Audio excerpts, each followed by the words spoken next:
నేను నాగోల్ నుంచి వచ్చాము. ఇక్కడ కొత్తగా పుణ్యలింగేశ్వర స్వామి క్షేత్రం ప్రతిష్ఠించారని తెలుసుకొని చూద్దామని వచ్చాము. చాలా సంతోషంగా ఉంది.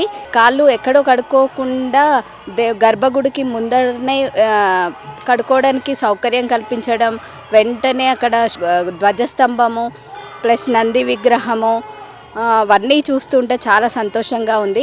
ఎక్కడెక్కడో కాకుండా 12 జ్యోతిర్లింగాలను ఒకే దగ్గర దర్శించుకోవడం చాలా సంతోషంగా అనిపించింది. నిజంగా అక్కడికి వెళ్ళిన సంతోషం మాకు కలిగింది. మెయింటెనెన్స్ కూడా చాలా బాగుంది, చాలా నీట్గా ఉంది గర్భగుడి. అతను ముందుకొచ్చి విరాళాలు అందిస్తే తొందరగా సగంలోనే ఆగిపోయింది కాబట్టి పూర్తిగా అయ్యే ఛాన్స్ ఉంటుంది. చాలా బాగుంది అండి.